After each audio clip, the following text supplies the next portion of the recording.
Do you know what happens when a smartphone company completely runs out of ideas and just says, screw it, let's make something absolutely bonkers? HMD Global certainly does, and displayed the results to the world when it launched the Nokia 9 PureView in 2019. Yep, it's been half a decade since this freak show was released, and it is one of the most wild devices ever, so let's dive into it. But before that guys, I'm really trying to hit 100,000 subscribers, so if you wouldn't mind hitting that button, it genuinely would mean the absolute world to me. Thank you so much. Alright, let's talk about the camera on this thing. If you're interested in the rest of the phone, stay tuned, I will get to that, but we can't delay covering the Penta camera array. Despite the 7 flush circles on the back of this thing, only 5 of them are cameras. And no, they aren't all different focal lengths or anything like that. They are 5 identical 12 megapixel Sony IMX386 sensors, 2 of which capture the RGB spectrum and the remaining 3's duties being plainly monochromatic, which sounds kind of ridiculous, and that'll be because it is ridiculous, and why Zeiss agreed to put its name on the camera is even weirder. These sensors are really small, 1/2.9 inches, which is straight up dwarfed by what Huawei was putting into its single camera smartphones at the time, though in fairness they only put 1 of those into their smartphones and not 5 of the things, but none of these have optical image stabilization or phase detect autofocus, so yeah, they're kind of weak. The idea was that you were going to hit the shutter button and all 5 cameras took photos, and then combined the frames into a final image, with approximately 1200 layers of depth if the appropriate mode is selected. The idea was that you captured images like this and then you could tweak the depth and adjust focus after the fact, which kind of reminds me of the HTC One M8's camera system, but just a few years later. In reality, this camera system was bang average at best, and while it took some half decent photos sometimes, the resulting images never came out substantially better than even the more basic single and dual camera setups that many of the big brands were putting into their mid-range smartphones at the time. That's even before you take into account the Huawei phones of the time, which absolutely decimated this thing in overall camera performance, with fewer but way more advanced cameras. This launched over 6 months after the Huawei Mate 20 Pro with its huge 1/1.7 inch sensor, almost double the size. I want to hear your thoughts on these photo samples because I'm not sure if I'm totally shocked about the image quality or if I actually expected it given just how utterly mental the whole concept of 5 cameras is.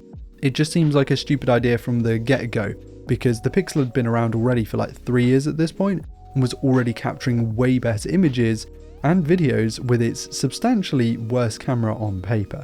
Ironically, I found the dynamic range with the 9 to be actually poorer than what I expected, even though part of the reason it has 5 cameras is for HDR processing.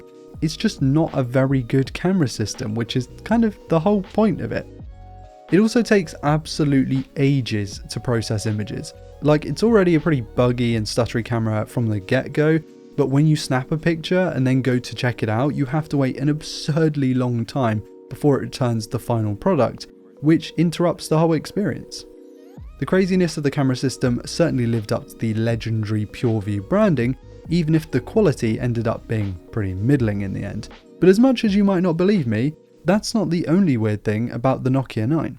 HMD Global held the license to create Nokia phones back in 2019, so this isn't the same Nokia who made the Lumia 808 or 1020 that came out a number of years beforehand. These are separate divisions despite sharing the Nokia and PureView branding, but generally followed the same philosophy that these Nokias were all about the cameras. Because it was released in 2019, HMD decided to launch it under the Android One program, which is a third-party certification by Google that shipped mid-range phones with near-stock versions of Android, so it came with very limited first-party apps, as many of the competing mid-rangers of the time were just packed with bloatware, random apps you would never use. It all got in the way and the skins felt very cumbersome and they slowed down after like 3 weeks of using them. So the idea was that Android One, you start with less on the smartphone and it should in theory stay nice and zippy. And the Nokia has a really clean version of Android other than its camera and support apps. It ran a flagship level Snapdragon 845 processor with 6GB of RAM, which was pretty commendable at the time, and it also came with a nice big Quad HD Plus POLED display that actually looked great and made for a fantastic viewfinder that was unfortunately for an awful camera system. It was full of essentially flagship hardware here, but it never felt like it could really match the real flagships. It didn't cost heaps at $699 on launch, meaning that it wasn't there to compete with sort of the iPhone 10 or Galaxy Note 8, but it was still a fair bit pricier than sort of the OnePlus equivalent of the time. And the build quality and feeling in the hand does reflect a much nicer smartphone. It's a really well sorted device with sort of semi-flat sides, a big chamfer around the outside, a tapered back with curves on either side that help the phone just feel really nice in the hand. Even to this day, the 9 feels nice. I had to order this one all the way from Germany of all places. I paid a whopping £150 for the privilege. It has a few little scuffs on here and there, but generally it's held up pretty well for an X-Display model. I love that the cameras are also like completely flush, like no camera bumps whatsoever on this phone. And the use of blue pretty much everywhere, including the front bezel, is an interesting choice, but I actually think it looks quite good. That said, I think the black bezels were the way to go, and I'm glad we did go with that because it just makes the screen just feel more immersive in that kind of sense. Oh, and the front-facing Nokia branding also feels properly retro these days because we're just so used to completely blank front bezels. This phone is running Android 10, so is 5 generations out of date at this point. But because it's not a super heavy skin, it feels quite fresh still. I mean, aside from the super clunky pill button gesture hybrid navigation system, which I found out recently some people actually like. Very strange. I'd never enjoyed it here, but it is here if you want to use it. HMD now makes its own brand of smartphones that look pretty interesting, if a little cheap. Actually, the Skyline follows some design cues from the Lumia 1020 that I was really intrigued about, but spec-wise it doesn't look like a monster, so I really don't know. That said, HMD is still making dumb Nokia phones that it grew its brand on.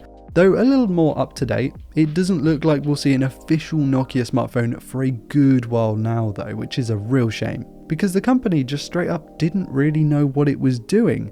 After building cheap mid-rangers, more premium handsets that couldn't compete with the levels from the competition, and then seemed to just, well, throw ideas at the wall. Stuff like the Nokia 9 PureView, a phone whose Penta camera array just couldn't live up to the hype. Ironically, the rest of the 9 is actually a really nice phone, so if it just even packed in the sensor from the Lumia 1020, just that with a bit better advanced processing, it would have probably sold way better. And actually, you know, this is maybe a long shot, but I think we might still have seen PureView and Nokia smartphones in 2024 had they done this and not the Penta camera array. It's a real shame that we see fewer, if any, quirky and interesting smartphones these days because they are what makes the space utterly fascinating. It makes sense from a business standpoint to just go with the trends and follow what everyone else is doing because that's ultimately what sells to the masses. But I'm not sure Nokia would sell really any smartphones these days if it just stayed making really boring smartphones. Quirky can be great, and I have all the love in the world for interesting and unique pieces of technology. But to be totally honest with you, I'm not sure it was or is the case with the 9. The Nokia 9 PureView is what happens when you run out of ideas and start asking wackos to design your smartphones.